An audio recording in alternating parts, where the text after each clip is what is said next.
મહેસાણા મહાનગરપાલિકા ચૂંટણી પ્રચાર પૂરજોશમાં. ચૂંટણી માટે બે મધ્યસ્થ કાર્યાલયના ભાજપ મહામંત્રીએ ઉદ્ઘાટન કર્યા. ભાજપ પેનલમાં કોઈ ઉમેદવારની હાર થશે તો કોઈ ઉમેદવારને હોદ્દો નહીં મળે. ભાજપ મહામંત્રી.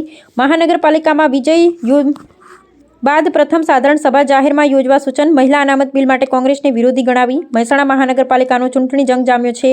જાણે વિધાનસભાનું ઇલેક્શન હોય તેવો માહોલ જોવા મળી રહ્યો છે. ચૂંટણી માટે એક પછી એક મધ્યસ્થ કાર્યાલયના ઉદ્ઘાટન કરવાના ભાજપના નેતાઓએ શરૂ કર્યા છે. ત્યારે ગુજરાત પ્રદેશ ભાજપ મહામંત્રી અજય બ્રહ્મભટ્ટે મહેસાણા મહાનગરપાલિકાના વોર્ડ નંબર 9 અને વોર્ડ નંબર 6ના મધ્યસ્થ કાર્યાલયનું ઉદ્ઘાટન કરી કાર્યાલયો ખુલ્લા મૂક્યા હતા.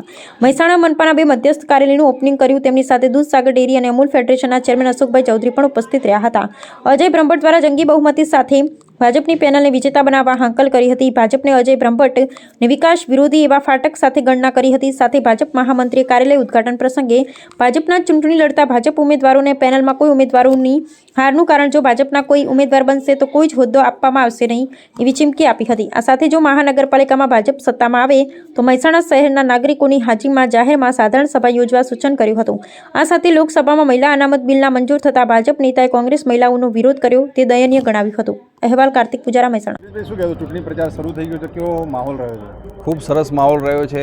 એટલી સંખ્યા અમારી સાથે જે જોડાય છે ચૂંટણી પ્રચારમાં એ જોઈને કોંગ્રેસના અગર કહીએ ઉમેદવારો અને એ બધાને એટલું લાગતું હશે કે આ કઈ ટાઈપનો પ્રચાર થઈ રહ્યો છે કે આટલી સંખ્યામાં લોકો જોડાઈ રહ્યા છે. ખૂબ ઉત્સાહ છે આમાં અને સારી રીતે બધા સાથ સહકાર આપી રહ્યા છે અમારા વોર્ડમાં. શું ચૂંટાઈ આવ્યા પછી શું કરવાનું ઈચ્છા છે?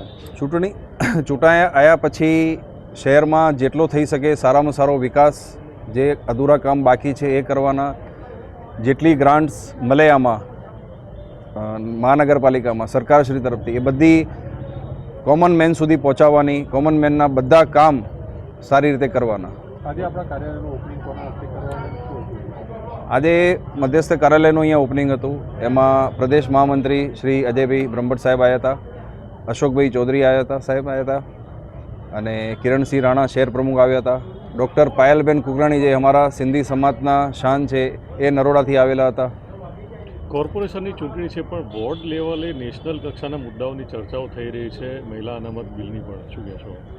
આજે જે મંચ ઉપર આપ સબને સામે આવ્યું છે કે આ મહિલા અનામતને લઈને જે વિરોધ થઈ રહ્યો છે અને જે બિલ પાસ ના કરવામાં આવ્યું, ખૂબ જ દુઃખની વાત છે કે આ રીતે જો વિરોધ પક્ષ જે સારું કામ થઈ રહ્યું છે એને અટકાવી રહેતું હોય તો એવા પક્ષને હું તો મારી પ્રજાને, અહીંયાની મહેસાણા નગરની તમામ પ્રજાને એવું વિનંતી કરીશ કે અમને જે ઝાપટ મારીને બહાર નીકળવી જવા જોઈએ. તમારે પ્રથમવાર અહીંયા આવ્યા છો ચૂંટણી પ્રક્રિયામાં, તો શું કહેશો?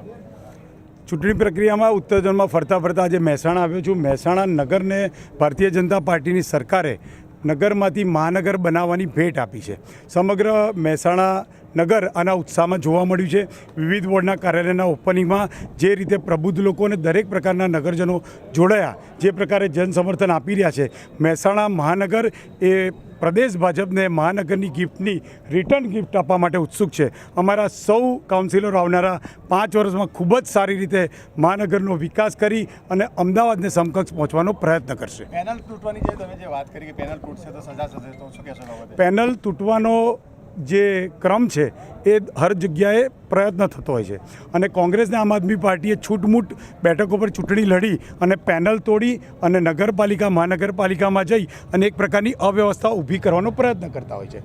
આપણા દરેક સભ્યો એ પેનલમાં એક સરખો મત આપે અને શિસ્તતાથી જેમ પેનલ ચલાવે એ રીતે નગર અને મહાનગર ચલાવે એવી અમારી અપીલ છે. ખાસ કરીને બિલ રદ થયું છે, શું કહેશો એ બાબતે? બહુ દુઃખદ દિવસ છે આજે, કારણ કે દેશની પ્રત્યેક મહિલા એ ટીવી સામે આશાભરી નજરે બેઠી હતી કે નરેન્દ્રભાઈએ રજૂ કરેલું બિલ, કમસે કમ નારીના પક્ષનું બિલ, એ બધી જ રાજકીય પાર્ટીઓ એકસાથે મંજૂર કરશે. પરંતુ દેશનો વિરોધ કરતી કોંગ્રેસ, નરેન્દ્રભાઈનો વિરોધ કરતી કોંગ્રેસ, ગુજરાતનો વિરોધ કરતી કોંગ્રેસે મહિલાઓનો પણ વિરોધ કર્યો છે. એ ખૂબ જ દયનીય છે. પરંતુ આ મહિલાઓ કોંગ્રેસને પાઠ ભણાવશે. 2029માં એટલી બહુમતી આપશે કે પહેલું જ બિલ એ મહિલા બિલ આપણે પાસ કરી શકીશું.